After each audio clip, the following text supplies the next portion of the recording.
MTS Oceanos was a French-built and Greek-owned cruise ship that sank in 1991 due to uncontrolled flooding. Her captain and some of the crew were convicted of negligence for fleeing the ship without helping the passengers, who were subsequently rescued thanks to the efforts of the ship's entertainers. The history of Oceanos. Oceanos was launched in July of 1952 in Bordeaux, France, as John Laborde, the last four sister ship built for the Messageries Maritimes.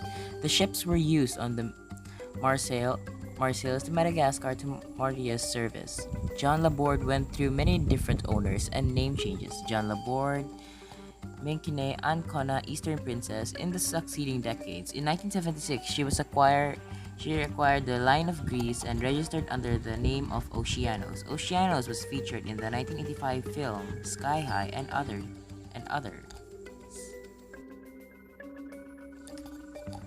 The final voyage of Oceanos. On August 3 of 1991, Oceanos initially delayed due to a bomb threat set out from East London in South Africa and headed for Durban. Captain Yanis Avernas had been an officer for 20 years and a seaman for 30. Oceanos headed into a 40-knot winds and 90-meter or 30 feet wave swells.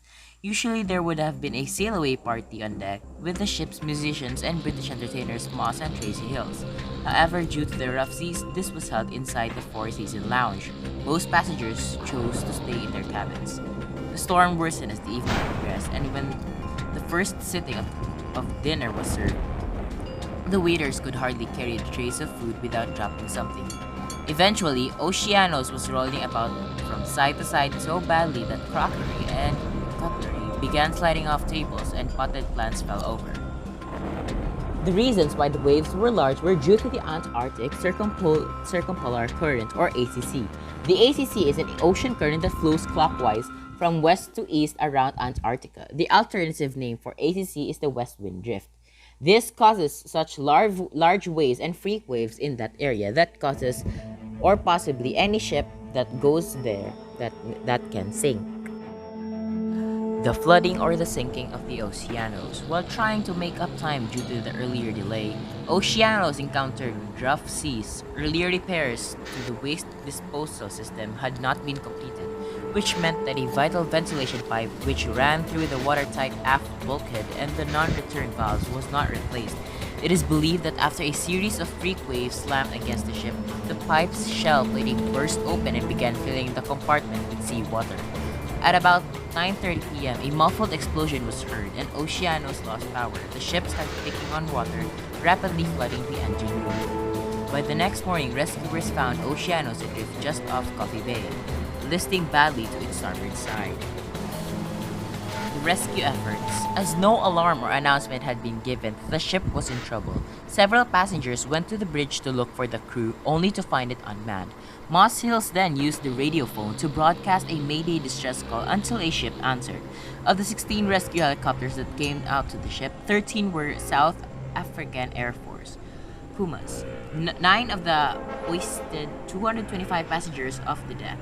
They were assisted by the lifeboats of the Dutch cargo ship, which had responded to the distress call. All 571 people on board were saved.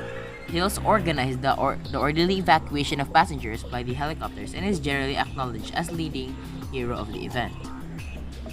Hills and fellow entertainer Julian Butler directed the efforts of the entertainment staff, which included Hills' wife Tracy and Robin Boltman, to assist the passengers. According to Boltman, later in the morning, Captain Avarnesi even contacted me from shore to ask how things were going. After many officers and crew had abandoned ship, women and children were given priority when loading the lifeboats by cruise director Lorraine Vance. Later, after the ship's list had become so severe the remaining lifeboats were rendered useless, the remaining passengers had to be airlifted onto the SAAF helicopters by means of a safety harness. Belts again insisted that women and children should be rescued first. The following day at approximately 1530, Oceanos rolled over to her starboard side and sank by the bow. The last 15 minutes of her sinking was captured on video and broadcasted by ABC News.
Captain Avernaz and his crew were criticized for leaving hundreds of passengers behind with no one other than the ship's entertainers to help them evacuate.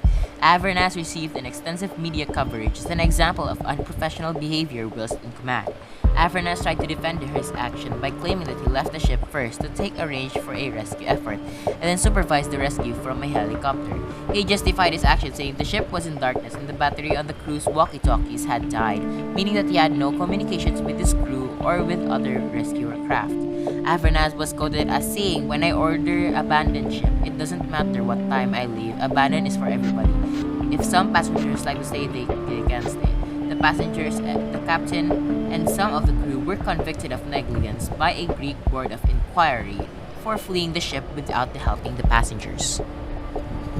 The wreck of the Oceanos lies at a depth of about 92 meters or 302 feet deep and 97 meters or 318 feet, about 5 kilometers offshore. Divers have visited it, but strong currents make it difficult. Photographs taken in 2002 show that the bridge section has collapsed. Even as of today, the Oceanos is considered as a memorable disaster that happened back in 1991. Till this day, it is still remembered, and today serves its anniversary.